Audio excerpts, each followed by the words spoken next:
ইসরায়েলের ভয়াবহ হামলার পাল্টা জবাব দেওয়া শুরু করেছে ইরান। তেল আবিব সহ ইসরায়েলের বিভিন্ন অংশ লক্ষ্য করে এরই মধ্যে ৩ দফা শত শত মিসাইল ছুড়েছে তেহরান।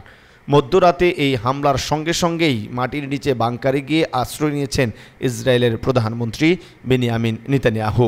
সেখানে তার সঙ্গে অবস্থান করছেন তার সব নিরাপত্তা বাহিনীর প্রধান ও উচ্চপদস্থ মন্ত্রীরা।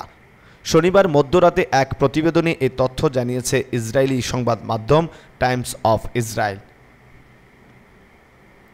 এদিকে সংবাদ মাধ্যমটির প্রতিবেদন অনুযায়ী মাটির নিচে বাংকারে নিজের মন্ত্রীদের সঙ্গে ইরানের মিসাইল হামলার জবাব নিয়ে আলোচনা করেছেন নেতানিয়াহু। কিভাবে হামলার জবাব দেওয়া হবে এই ব্যাপারে তাদের মধ্যে কথাবার্তা চলছে। এর আগে শুক্রবার ভোরে ইরানের বিভিন্ন জায়গায় ব্যাপক হামলা চালায় দখলদার ইসরায়েল। এরপর সারাদিনই দেশটিতে হামলা অব্যাহত রাখে তারা।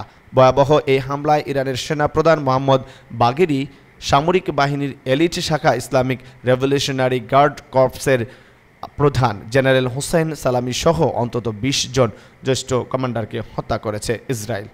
এই অবস্থায় ২৪ ঘন্টা না হতেই বাহিনীটির নতুন প্রধানের নাম ঘোষণা করেন দেশটির সর্বোচ্চ ধর্মীয় নেতা আয়াতুল্লাহ আলী খামেনি। দায়িত্ব নিয়ে ইসরায়েলের উদ্দেশ্যে কঠিন হুঁশিয়ারি দেন নতুন IRGC প্রধান।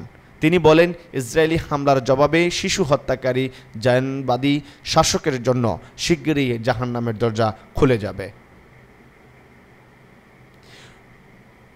নতুন IRGC প্রধানের এই বার্তার কয়েক ঘন্টা না যেতেই ইসরায়েলের মিসাইল হামলা শুরু করে ইরান।